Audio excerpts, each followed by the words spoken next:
Let's now speak to the DA's Solly Msimanga, who is joining us. Solly, thank you so much for your time this evening. I'm sure you were watching or even listening to what was coming out from that particular press briefing. Part of it is that the ANC in Gauteng is saying that they've concluded, the talks or negotiations with the other political parties. But, and I quote, the DA is behaving like a spoilt brat. Well, the question that should be asked is this. If the DA is negotiating in bad faith and they have already finalized the agreement, why then they didn't go ahead and make the announcement? We have engaged with the ANC from day one in good faith. We have been very upfront with them. We've elected Panyaza Lesotho, we've elected Memorakane as the Speaker of the Legislature. We have tried to engage with them since that same Friday after then, we elected them. There has been quite a number of meetings, and in those meetings, it was made very, very clear that, we would go into, a power sharing deal. They don't want to hear the word power sharing because I don't think that they've really accepted the fact that they didn't win elections, but be that as it may. We met with them a number of times. We made proposals to them.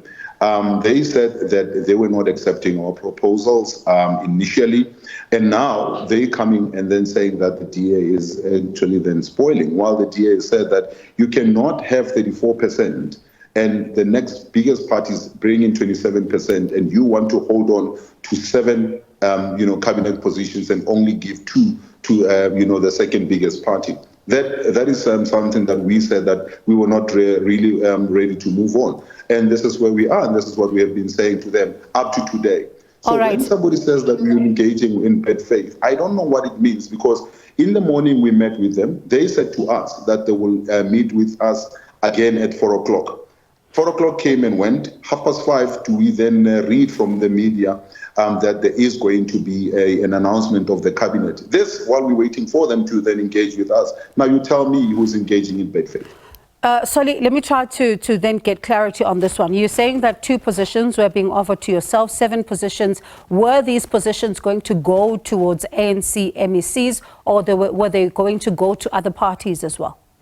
They were going to the ANC. They wanted to ensure that they have all 7, because we asked them openly, are you then saying that all these positions will go to the ANC, or are you going to then ensure that, it is then shared? They said, it's going to go to the ANC. They will then engage with other political parties, and they're saying that the other political parties not necessarily want MEC positions, want chairperson positions. Then we said, well, if that is the case, then you should be able to then increase the proportionality then to ensure that the DA and I know 2 other parties that have been saying that they would want MEC positions. But this is something that they haven't been able to then address. The ANC in Gauteng at the briefing was placing the blame on this on you. They say that the issue of proportionality was raised by yourselves. You are trying to have a situation where the big parties, the 2 big parties, are taking everything and the smaller parties are taking nothing. But you are saying it was 7-2. I wish they said, remember they even spoke about a contract, or they spoke about a document. Please ask them to give you the document and publicize that document. Does it exist or not? And you will see who's lying. It does exist. It will show you who's lying. It will show you who's been engaging in bad faith. Because we said in that document, we were happy to take 3 MEC positions on condition that other smaller parties are accommodated into the cabinet. They said no, it is their prerogative to decide which other party will be accommodated or not accommodated. If I am lying, ask them to give you a copy of that document, publicize that document. So, okay, Solly, a lot of, the residents and the reporters were bringing this up, quite a lot, to say that the country's economic hub is still without a proper government. The ANC in Gauteng are saying that they're going to be sitting down with yourselves again in order to try and find common ground. And they do say that for them, they are ready, should you not decide to be part of this. What happens now?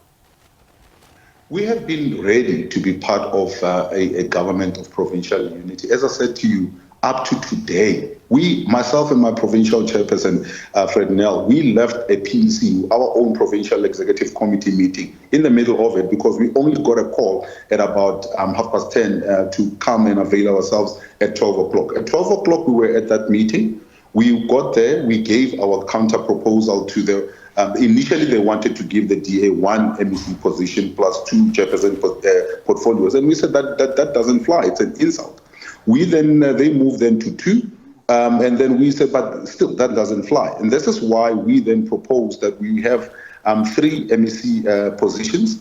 If they were to then include other parties, we're not negotiating on behalf of other parties, but we wanted to make sure that it doesn't mean that the ANC ends up with 8, we end up with just 1 or 2.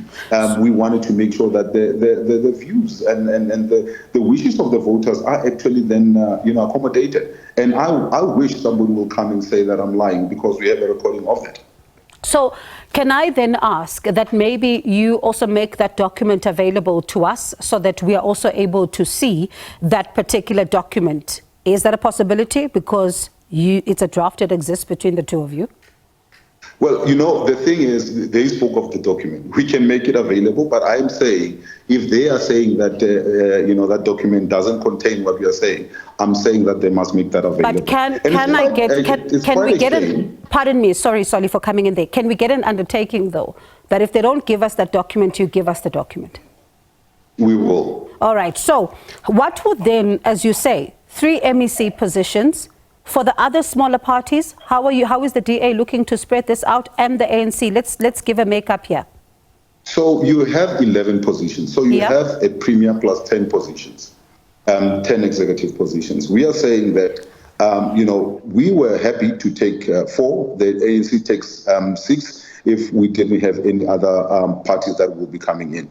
So the moment you start introducing other parties, we were then saying that the ANC should then lose 1 position, we will then lose 1 position. This is why we were comfortable with ending up with, with 3, and the 2 other smaller parties could be accommodated, and we would then be left with 3. They would have been left with 5 plus the premier, position. So this is where we were, and we thought that they were going to consult the PEC and come back to us with a particular proposal. And like I said, the next thing that we had was in the media, not even engaging in where we're supposed to have been engaging in.